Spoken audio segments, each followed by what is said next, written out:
નમસ્કાર મિત્રો, જો ચેનલમાં નવા હોય તો ચેનલને સબસ્ક્રાઇબ કરી દેજો. હું તમારા માટે મહેનતથી વિડીયો બનાવું છું અને તમે આટલું તો કરી શકો છો. મુંબઈથી રાજકોટ ટ્રેન સફર સામે બેઠેલી અગત્યની સુંદર શિલ્પા ભાભી અને હોટલના બદલે ભાભીના જ ઘરમાં રોકાવાની ઓફર. જ્યારે પતિ મુંબઈમાં હોય ને ઘરમાં માત્ર રાજુ અને ભાભી હોય ત્યારે બે પેગ લગાવ્યા પછી ભાભીએ રાજુએ એવું તો શું કર્યું કે રાજુ પણ ચોંકી ગયો. સાંભળો આખી વાર્તા. મારું નામ રાજુ છે. હું મુંબઈ શહેરનો રહેવાસી છું. મારી લંબાઈ 6 ફૂટ છે. જ્યારે હું મારો ઇન્ટરવ્યૂ આપવા માટે મુંબઈથી ગુજરાત જઈ રહ્યો હતો ત્યારે હું ટ્રેનમાં બેઠો ત્યારે મારી સામેની સીટ પર એક ભાભી બેઠી હતી. તે ખૂબ જ સુંદર અને આકર્ષક લાગતી હતી. તેનો ચહેરો એક અલગ જ રીતે ખીલેલો હતો. તેના લાંબા વાળ તેને વધુ સુંદર બનાવતા હતા. તેનું શરીર અને નાની કમર તેને જોઈ મને અંદર શાંતિ અને આનંદ મળી રહ્યો હતો. ટ્રેન ચાલતી હતી. મેં વિચાર્યું કે મારે ભાભી સાથે વાત કરવી જોઈએ. પછી મેં હિંમત એકત્રિત કરી અને તેની સામે વાત કરવાનું શરૂ કર્યું. ભાભીએ હસતા હસતા જવાબ આપ્યો, તમે ક્યાં જઈ રહ્યા છો? મેં કહ્યું કે હું ગુજરાત જઈ રહ્યો છું. ત્યાં મારો એક ઇન્ટરવ્યૂ છે. આ સાંભળીને તેને કહ્યું કે હું પણ ગુજરાતની છું. મુંબઈ મારા પતિને મળવા આવી હતી. પછી જ્યારે મેં તેનું નામ પૂછ્યું ત્યારે તે ભાભીએ મને તેનું નામ શિલ્પા કહ્યું. મેં કહ્યું, સારું, તમે ગુજરાતમાં ક્યાં રહો છો? તેમણે કહ્યું કે હું રાજકોટમાં રહું છું. અમને એકબીજાની સાથે વાતો કરતાં કરતાં સારું લાગતું. ભાભીના શબ્દો સાંભળીને મને તેનું વ્યક્તિત્વ પસંદ આવવા લાગ્યું. ટ્રેનના સફરમાં કરતી વખતે અમારા જીવન વિશે ઘણી બધી વસ્તુઓ શેર કરી. મેં કહ્યું કે મારો ઇન્ટરવ્યૂ એક ઓટોમેટિક કંપનીમાં છે. ભાભીએ મને પ્રોત્સાહન આપ્યું. ભાભી સાથે વાત કરતાં કરતાં હું તેને જોતો રહ્યો. તે ખૂબ જ સુંદર અને સરસ દેખાતી હતી. કદાચ ભાભીએ પણ આ નોંધ્યું હતું, પરંતુ તે મને કશું ન કહ્યું. તે રાત્રે 11 વાગ્યા જ્યારે ટ્રેન રાજકોટ સ્ટેશન પર અટકી ગઈ અને હું શિલ્પા ભાભી ટ્રેનની બહાર એક સાથે નીકળ્યા. ભાભીની બેગ ખૂબ ભારી હતી, તેથી તે મને તેની મદદ કર્યું. મેં કહ્યું કે ભાભી લાવો, હું તમારી બેગ ઉપાડું. તેને મને ખૂબ નમ્રતાથી આભાર કહ્યો અને મને બંને સ્ટેશનની બહાર આવ્યા. રાજકોટના રાત વધુ તીવ્ર બની રહી હતી અને વધુ લોકો આસપાસ જોવા મળતા ન હતા. સ્ટેશનની બહાર પહોંચ્યા પછી ભાભીએ મને પૂછ્યું, હવે રાત્રે ક્યાં રહેવાનો વિચાર છે? મેં કહ્યું કે વિચાર્યું છે કે કોઈ હોટલ શોધવી પડશે. પરંતુ ભાભીએ કહ્યું કે જો તમને કોઈ સમસ્યા ના હોય તો તમે મારા ઘરે આવી શકો છો. ઘર નજીકમાં છે અને તમે પણ મને મદદ કરી છે. મને રાત્રે બેગ ઉપાડવાનું પણ મુશ્કેલ લાગે છે. થોડી વખત મેં વિચાર્યું. રાત પણ વધારે થઈ રહી હતી. હોટલ શોધવી મુશ્કેલ હતી, તેથી મેં ભાભીના ઘરે જવાનું વધુ યોગ્ય માન્યું હતું. અમે બંને રેલવે પાર કરી અને ભાભીના ઘર તરફ આગળ વધ્યા. જ્યારે રસ્તામાં મેં ભાભીને પૂછ્યું, તમારું ઘર કેટલું દૂર છે? ભાભીએ હસીને કહ્યું, થોડું જ દૂર છે. મારું ઘર વાતાવરણમાં ખૂબ સારું છે. તેથી વાત સાંભળીને મને રાહત થઈ અને મેં વિચાર્યું કદાચ અમારી નવી નવી મિત્રતાની શરૂઆત હોઈ શકે છે. જ્યારે અમે તેના ઘરે પહોંચ્યા ત્યારે ભાભીને દરવાજો ખોલ્યો અને મને અંદર આવવાનું કહ્યું. અંદર પહોંચ્યા પછી મેં કહ્યું, થેન્ક યુ ભાભી. આભાર તો મારે માનવો જોઈએ. તમે મને ખૂબ મદદ કરી છે. ઘરની અંદર એક પ્રકાશ હતો અને દિવાલ ઉપરની પેઇન્ટિંગે ઘરે એને એક વિશેષ વાતાવરણ આપ્યું હતું. પછી તેઓ મને પૂછ્યું, રાજુ તને ભૂખ લાગી છે? તમે શું ખાવાનું પસંદ કરશો? મને થોડી ભૂખ લાગી હતી, તેથી મેં કહ્યું, ભાભી ચોખા બનાવો, જલ્દી બની જશે. ભાભી હસી અને બોલી, ઠીક છે, હું કપડાં બદલીને આવું છું. તમે પણ આગળના રૂમમાં જાઓ અને કપડાં બદલો અને થોડો આરામ કરો. હું તે રૂમમાં ગયો અને ત્યાં તેનો ઇશારો કર્યો હતો. જ્યાં જતાં મેં મારા કપડાં બદલ્યા અને મારા હાથ મું ધોઈ મેં આરામદાયક લેગો ને ટી શર્ટ પહેર્યું હતું. થોડા સમય પછી ભાભી તેના રૂમમાંથી બહાર આવ્યા. તે ખૂબ સુંદર દેખાતી હતી. તેના કપડાં સાદા હતા. મેં તેની તરફ જોયું તો તે હસીને બોલી, શું થયું, બરાબર દેખાતી નથી? મેં તરત જ જવાબ આપ્યો, ભાભી શું બોલો છો? તમે તો ખૂબ સારા દેખાઈ રહ્યા છો. મારી વાત પર તે હસતી રસોડામાં રસોઈ કરવા ગઈ. હું ત્યાં બેઠો બેઠો મારા ફોનમાં જોવા લાગ્યો.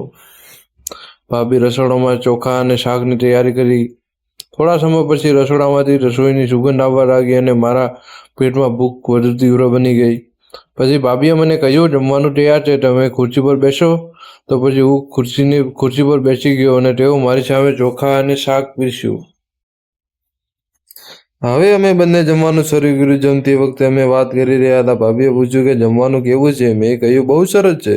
તો ભાભીએ પૂછ્યું ઘરે કેવું છે? તો મેં કહ્યું ઘર પણ સારું છે.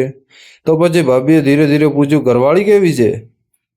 મેં થોડું ચોંકતા કહ્યું તે પણ સરસ છે. તેના પર ને જમવાનું શરૂ કર્યું. અમે બંને એકબીજાની હસતા હસતા અને આંખો ઝુકાવતા હતા. પછી ભાભીએ પૂછ્યું ઇન્ટરવ્યૂનો સમય શું છે? તેથી મેં કહ્યું કાલે 11 વાગે છે. ભાભીએ કહ્યું તો પછી સમસ્યા નથી, હું તમારા માટે નાસ્તો બનાવીશ, તમે ખાઈને જજો. મેં પણ હા કહ્યું. પછી અમે બંને ખોરાક પૂરો કર્યો. જમવાનું સાદું હતું પરંતુ ખૂબ સ્વાદિષ્ટ હતું. અમે સાથે સાથે બેસીને ખોરાક ખાધો અને વાતો કરી. તેઓ તેમના પતિ વિશે કહ્યું. તેઓ મુંબઈમાં કામ કરે છે અને તે રાજકોટમાં એકલી રહે છે. વાત વધુ ઘેરી થઈ ગઈ હતી અને અમે બંને ખાઈ અને વાસણો સાફ કર્યા. પછી ભાભીએ કહ્યું કે તમે આરામ કરવાની જરૂર છે, વહેલી સવારે ઉઠવું પડશે ને. પછી મેં પૂછ્યું તમે પરફ્યુમ કેમ યુઝ કરો છો? તમારું રૂમમાંથી બહુ સરસ ખુશ્બુ આવે છે. આના પર તે હસી અને બોલી લેડીઝ પરફ્યુમ છે, તમારા કામનું નથી. જ્યારે રાતના અંધારામાં બહુ મૌન હતું ત્યારે હું ભાભીના રૂમમાં સૂતો હતો. થોડા સમય પછી ભાભી રૂમમાં આવી અને હસવા હસતા બોલી તમે બીજું કંઈક કરશો? હું હસી પડ્યો અને કહ્યું તમે શું પૂછવા માંગો છો? ભાભીએ મારી આંખોમાં જોતા કહ્યું જો તમે અહીં નોકરી મળશે તો તમે ક્યાં રહેશો? થોડા સમય પછી મેં વિચારતા કહ્યું ભાડા પર રૂમ લેવો પડશે. તે થોડી શાંત થઈ ગઈ. કહેવા લાગી તો પછી તમે મારા ઘરે રહી શકો છો. હું થોડો અચકાયો અને હું તમારા ઘરે કેટલો સમય રહીશ? ભાભી હસતા હસતા કહ્યું જ્યાં સુધી તમે રહેવા માંગો. મેં ફરીથી કહ્યું ના ભાભી, આ સારું ન લાગે. તે સમજી ગઈ અને કહ્યું ઠીક છે, તમે બજારમાં જે ભાડું માગું તે તમે મને આપી દેજો. હું પણ તમારા સપોર્ટથી આનંદ અનુભવીશ. એ આ પ્રસ્તાવના ધ્યાનમાં લીધો. ખરેખર આ એક સારો વિચાર હતો. મેં કહ્યું ઠીક છે, પહેલાં નોકરી તો લાગવા દો, પછી વિચારીશું. ભાભીએ કહ્યું તમારી નોકરી પાકી છે? હસતા હસતા કહ્યું તમે કેવી રીતે જાણો છો? તે કહ્યું હું બધું જાણું છું. તે ફરીથી પૂછ્યું જો તમે નોકરી મળે તો તમે મારા ઘરે જ રોકાશો ને? મેં ફરી હા પાડી. થોડી વાત કર્યા પછી મેં કહ્યું ભાભી હવે આપને સૂઈ જવું જોઈએ, મારે પણ સવારે જવું છે. ભાભીએ કહ્યું હા, મારે પણ નોકરી જવાનું છે. તે પણ કોઈ કંપનીમાં કામ કરતી હતી. મેં પૂછ્યું મારે અહીંયા ક્યાં સૂવું? ભાભીએ કહ્યું તમે મારી સાથે સૂઈ જાઓ. મેં સાથે સૂઈશું. મેં થોડી ખચકડાટ બતાવી અને કહ્યું નહીં, મને બીજા રૂમમાં સૂવું છે. ભાભીએ કહ્યું કે બીજા રૂમમાં સફાઈ નથી, તમે અહીં મારા રૂમમાં સૂઈ જાઓ. આખરે મારે તેની જીદ માનવી પડી. મેં તેની પાસે ચાદર માંગી નીચે સૂઈ ગયો. ભાભીએ કહ્યું મારા પલંગ પર મારી સાથે સૂઈ જાઓ. મેં ના પાડી પણ ભાભી મને વધુ કંઈ કહ્યું નહીં. તમે પછી બેડ પર સૂઈ ગયો. ધીરે ધીરે રૂમનું વાતાવરણ શાંત થઈ ગયું. રાતના હળવા વાતાવરણમાં મને લાગ્યું કે આ અજાણ્યા મુલાકાત અમારા માટે એક નવું અધ્યાય શરૂ કરી શકે છે. હવે રાતના 1 વાગ્યે હું ઊભો થયો અને વોશરૂમ ગયો. જ્યારે હું પાછો આવ્યો ત્યારે મેં જોયું કે ભાભી મારી તરફ પીઠ કરીને સૂતી હતી. સવારે ભાભીએ 8 વાગે ઉઠ્યો અને બોલી ઉઠો અને ચા પીઓ. મેં કહ્યું ના, હું ચા નથી પીતો. ભાભી આના પર બોલી વાંધો નહીં, થોડી તો પી લો, મેં તમારા માટે ઘણા પ્રેમથી બનાવી છે. જ્યારે મેં ભાભી તરફ જોયું ત્યારે તેની આંખોમાં એક અલગ જ ચમક હતી અને વાત કરવાની રીત ઘણી બદલાઈ ગઈ હતી. હવે તે બધી વાત અર્થ સાથે કરી રહી હતી, પરંતુ હું તેની વાતો અવગણવા કરી રહ્યો હતો. પછી હું તૈયાર થવા લાગ્યો અને એ જવા લાગ્યો. ભાભી બોલી ઇન્ટરવ્યૂ પછી મને મળી જજો અને નોકરીનું શું થયું તે મને જણાવી જજો. હું હા બોલતો બહાર આવ્યો. મેં રિક્ષા કરીને ઓફિસ ગયો. જ્યારે હું દિવસના 4 વાગે પાછો આવ્યો ત્યારે મેં જોયું ભાભીના ઘરમાં મારા કપડાં હજી અંદર હતા અને હું ભાભીનો ફોન પર લેવાનું પણ ભૂલી ગયો હતો. તેથી હું તેની રાહ જોવા લાગ્યો. સાંજે 6 વાગે આવીને બોલી સોરી યાર, ભૂલી ગઈ હતી કે તમે મારી રાહ જોઈ રહ્યા છો. તેને ઝડપી ગેટ ખોલ્યો અને અંદર આવવાનું કહ્યું. પછી ભાભીએ કહ્યું તમે થોડી રાહ જુઓ, હું કપડાં બદલીને આવું છું. આજે ભાભી ટી શર્ટ પહેરીને બહાર આવી અને બોલી હવે મને કહેશો કે શું થયું? મેં કહ્યું કે મારે ઘરે જવું પડશે. આનાથી ભાભી થોડી ઉદાસ થઈ ગઈ અને કહ્યું ઇન્ટરવ્યૂ બરાબર નથી થયું? નોકરી ન લાગી? તેમને કેવી રીતે ના પાડી શકે? મને થયું આ વિશે સાંભળીને ખૂબ ઉદાસ અનુભવી રહ્યા હતા. તેવું લાગતું હતું કે મેં કહ્યું કે ભાભીને આવી કોઈ વાત નથી, મારી નોકરી લાગી ગઈ છે અને મારે 3 દિવસ પછી જોડાવાનું છે. આ પર ભાભી ખુશ થઈને પૂછવા લાગ્યા, તો ઘરે કેમ જઈ રહ્યા છો? તેમને પૂછવાથી સ્પષ્ટ હતું કે તેમને મારું જવાનું સારું ન લાગતું હતું. મેં કહ્યું, મારી પાસે એટલા કપડાં નથી, હું મારા પરિવારના સભ્યોને મળીને મારા કપડાં લાવીશ અને કેટલીક મહત્વપૂર્ણ વસ્તુઓ પણ લાવીશ. આના પર ભાભીએ એક આશાવાદી આંખોએ પૂછ્યું, તમે પાછા તો આવશો ને? તેમને આંખોથી સ્પષ્ટ લાગતું હતું કે મારા વિના રહેવાનું વિચારી શકતી નથી. મેં કહ્યું, ભાભી હું ચોક્કસ આવીશ. પછી ભાભી થોડી ખુશ થઈ અને બોલી, જશો ક્યારે? ટ્રેન ક્યારની છે? મેં કહ્યું, ગઈકાલે સવારે લાઇટ ટ્રેનમાં કોઈ જ સીટ નથી. આના પર ભાભી ખૂબ ખુશ થઈ અને કહ્યું, તો પછી આજે તમારા માટે રૂમ સાફ કરું અને સાંજે પાર્ટી કરીશું. મેં કહ્યું, પાર્ટી કેમ? તેને કહ્યું, તમારે નોકરી લાગી છે, તેથી જ અમે આ પાર્ટી કરીએ, ચાલો પાર્ટી આપો. મેં તેને કહ્યું, પરંતુ ભાભી મારી પાસે એટલા પૈસા નથી. આના પર ભાભીએ કહ્યું, પાર્ટી હું આપીશ, જ્યારે તમારો પગાર આવે ત્યારે પાછા પૈસા આપી દેજો. પછી અમે બંને ખોરાક ખાધો અને રૂમ સાફ કરવાની શરૂ કર્યું. સફાઈ દરમિયાન ભાભીએ કહ્યું, તમે રાતે ઘરે ખાશો કે બહાર જાશો? મેં કહ્યું કે ઘરે જમીશ. તો પછી ભાભીએ પૂછ્યું કે પીવાનું ક્યાં છે? આના પર મેં થોડુંક ચોંકીને કહ્યું, ભાભી ત્યાં તમારો અર્થ શું છે? તેને કહ્યું, તમે પીતા નથી? મેં કહ્યું, પીવું છું, પણ હું બીજું કંઈક કહ્યું ત્યાં સુધી ભાભીએ કહ્યું કે તમે બહારથી બોટલ લાવો અને ત્યાં સુધી હું ખાવા માટે કંઈક બનાવું છું. તેમને મને 500 રૂપિયા આપ્યા અને કહ્યું, એક બોટલ અને કેટલાક ફળ અને કેટલાક ડ્રાયફ્રૂટ લાવું છું અને એક સિગારેટનું પેકેટ પણ લાવું છું. જ્યારે તેની પાસે પૈસા લઈ દુકાન પર વસ્તુ લેવા ગયો, મેં એક બોટલની લીધી અને કેટલાક ફળ અને ડ્રાયફ્રૂટ લઈ ઘરે આવ્યો. ત્યાં સુધી ભાભીએ જમવાનું તૈયાર કરી દીધું હતું. ભાભીએ બટાકાનું શાક અને પૂરી બનાવી હતી. ભાભી મારી પાસે આવી અને કહ્યું, તમે તમારા કપડાં બદલો, આ કપડાં ગંદા થઈ ગયા છે, ઝડપી ફ્રેશ થઈને બહાર આવો. ત્યાં સુધી હું પણ ફ્રેશ થઈને આવું છું.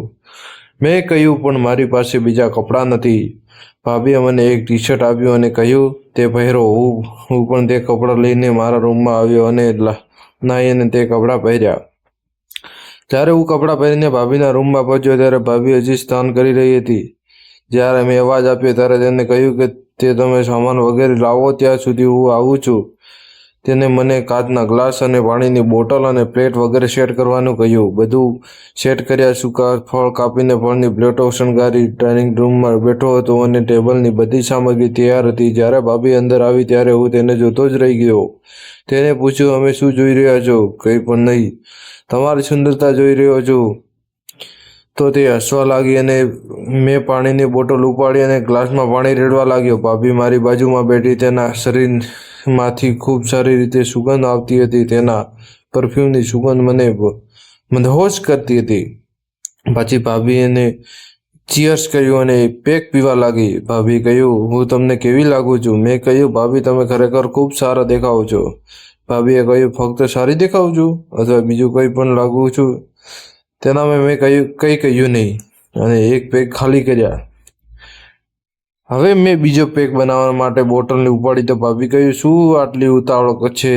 આ વખતે પેક હું બનાવીશ. આટલું કહીને ભાભી પોતાના પેક નીચે મૂક્યો અને તેના હાથથી બોટલ વડે બીજો પેક બનાવ્યો. પછી પેક સમાપ્ત કર્યા પછી ભાભીએ સિગારેટ ડબ્બી ઉઠાવી અને સિગારેટ બહાર કાઢી પોતાના મોં પર દગાડી કહ્યું, ચાલો એક વાત કહું? મેં કહ્યું, ભાભી પૂછો અને તે કહ્યું, સાચું કહીશ કે ખોટું? હું બોલીશ. મેં કહ્યું, સાચું કહીશ. ભાભી કહ્યું, તમારી કેટલી ગર્લફ્રેન્ડ છે? આ વાત પર મેં ભાભી તરફ જોવાનું શરૂ કર્યું. તેને મેં કહ્યું, ભાભી એક જ છે. ભાભી ખૂબ ઉત્સાહિત લાગતી હતી. હું વિચારી રહ્યો હતો કે ભાભીએ કહ્યું, બોલને જો જાણું શું વિચારી રહ્યો છે. મેં કહ્યું, કંઈ નહીં ભાભી. ભાભી કહ્યું, તમે મારી કસમ બોલો ને. મેં કહ્યું કે ભાભી તમે ખૂબ સુંદર દેખાવ છો. ભાભીએ હસતા હસતા કહ્યું, હા હું જાણું છું કે હું ખૂબ સુંદર છું. તમારો ભાઈ પણ તેમ જ બોલે છે અને હસવા લાગી. મિત્રો, હવે આગળની વાત હું નેક્સ્ટ પાર્ટમાં કહીશ. જો આ વાર્તા પસંદ આવી હોય તો વિડીયોને લાઇક કરજો અને ચેનલને સબસ્ક્રાઈબ કરવાનું ના ભૂલતા.